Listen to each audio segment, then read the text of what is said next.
Hola, en este video presentaremos un marco general sobre lo que es el Derecho Internacional Humanitario, DIH, algunas de las disposiciones básicas de este conjunto de normas, en especial las relativas a la protección de las personas que no participan en las hostilidades o las víctimas de los conflictos armados también.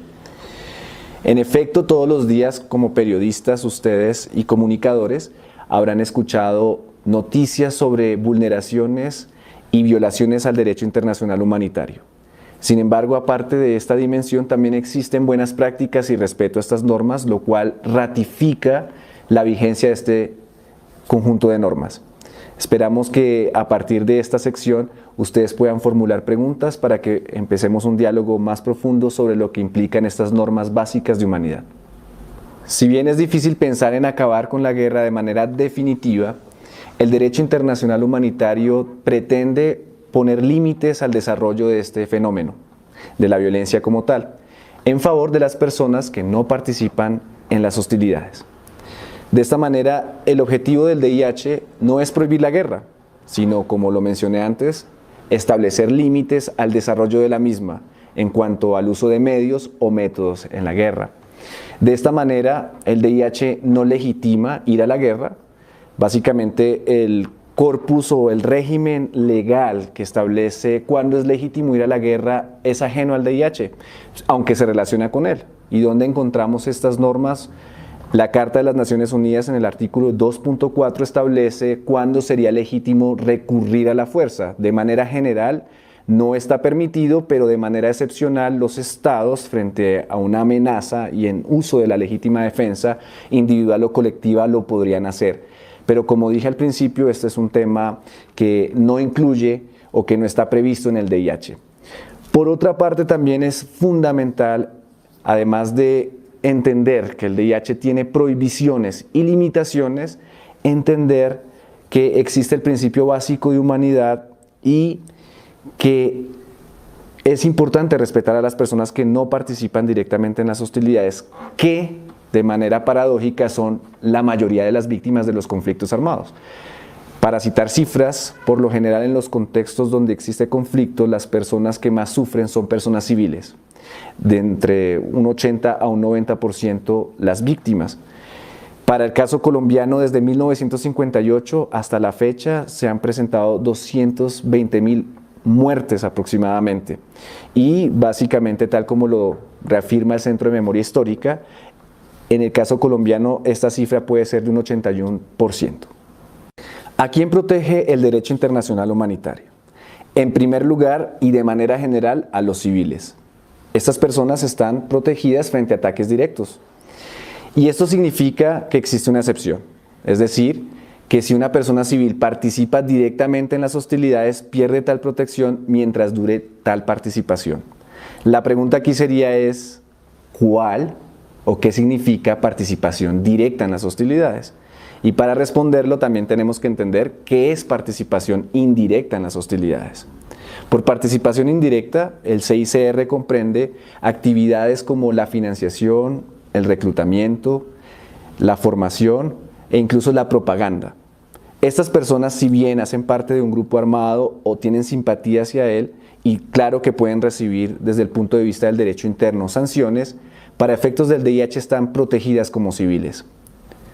¿Qué sería entonces participación directa en las hostilidades? Básicamente son personas que están involucradas en el desarrollo, planeamiento y ejecución de una operación de carácter militar y como tal pierden la protección que todos los civiles tienen bajo el DIH. Por otra parte, también es importante tener en cuenta que existen personas dedicadas a labores sanitarias y religiosas, personal médico o personal religioso. Estas personas están protegidas independientemente de que sean civiles o militares, siempre y cuando desarrollen estas tareas de manera exclusiva.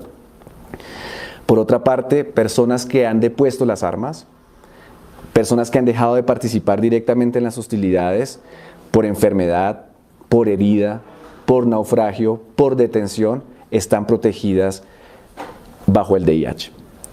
Y ahora, para hablar un poco de bienes, los bienes civiles también tienen una protección bajo el DIH frente a ataques.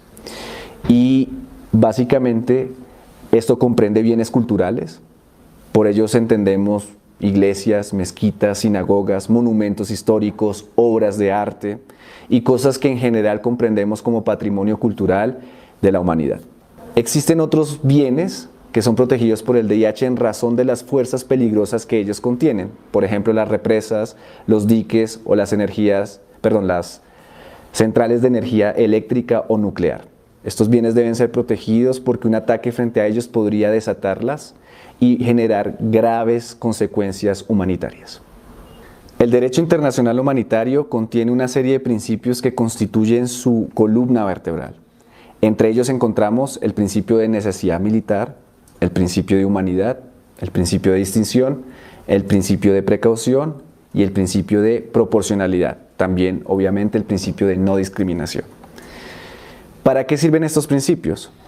Lo que estos principios nos dicen o le dicen a los combatientes es que ellos no obtienen carta blanca para desarrollar sus operaciones. Existen limitaciones al desarrollo de la guerra. Bajo el principio de necesidad encontramos que las acciones de las partes en conflicto deben tener como fin socavar o menoscabar el poderío militar de la otra parte. Por otro lado, el principio de humanidad nos lleva a pensar que es necesario que en el desarrollo de la guerra, la utilización de medios y métodos de guerra, exista un trato humano, no solamente a los civiles, sino incluso a los combatientes. Y esto está muy ligado también con el principio de discriminación. Independientemente de las personas que estén bajo el poder del Estado, el Estado tiene que brindar, y las partes en conflicto, brindar un trato humanitario, un trato digno a todas las personas. ¿En qué consiste el principio de distinción? El principio de distinción le dice a las partes en conflicto que en todo momento, al dirigir ataques, tienen que identificar personas civiles y combatientes. Además de las personas, también tienen que identificar un bien civil y distinguirlo de lo que es un objetivo o un bien militar. Y allí es donde tenemos que hacer una pausa y pensar en qué es un objetivo militar desde el punto de vista del DIH. Básicamente son bienes cuya naturaleza puede definirse de la siguiente manera. Un bien que por su naturaleza, ubicación, finalidad o uso contribuye de manera eficaz a la acción militar. Eso por una parte. Pero por otra existe otro requisito para que ese bien sea considerado un objetivo militar, y es que su destrucción, captura o destrucción total o parcial contribuya o brinde una ventaja militar definitiva. Bajo el principio de proporcionalidad estaría prohibido realizar operaciones militares que causen daños excesivos a bienes o personas civiles en comparación con la ventaja militar prevista. También, incluso cuando esos bienes o personas civiles son afectados de una manera muy mínima, el DIH exige la adopción de precauciones. Es decir, que las partes en conflicto deben reducir al mínimo esos daños que se producen de manera incidental en el desarrollo de una operación militar. Precauciones que tienen que ser factibles y que serán consideradas caso a caso, teniendo en cuenta las circunstancias presentes en el momento. De esta manera, como podemos ver, estos principios del DIH guían y limitan la guerra. Y por eso es preciso que los comandantes militares tengan presente en todas las operaciones militares, no solamente en el desarrollo de ellas, sino antes, durante y después, para proteger de una manera mucho mejor a la población civil. ¿Qué sucede si una parte en conflicto incumple con las obligaciones previstas en el DIH? ¿Da esto la opción a la otra parte en conflicto a hacer lo mismo o incumplir sus obligaciones? La respuesta es no. Y es no porque el derecho internacional humanitario está basado en un principio fundamental que es el de no reciprocidad. Las partes en conflicto no tienen un derecho ilimitado para escoger los medios o métodos de guerra. Esto significa que si existen aquellos que causan daños innecesarios o efectos indiscriminados, están prohibidos.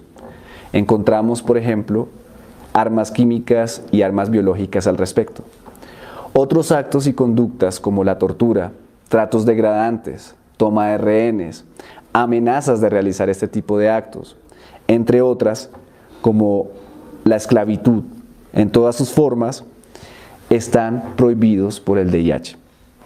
Finalmente, aquellas personas que matan, hieren o capturan al adversario valiéndose de medios pérfidos, es decir, de fingir que están protegidos bajo el VIH, sea mediante el uso de una bandera blanca o emblemas protectores como la Cruz Roja, la Media Luna Roja o el Cristal Rojo, y causan esto sobre el adversario, está prohibido bajo el VIH.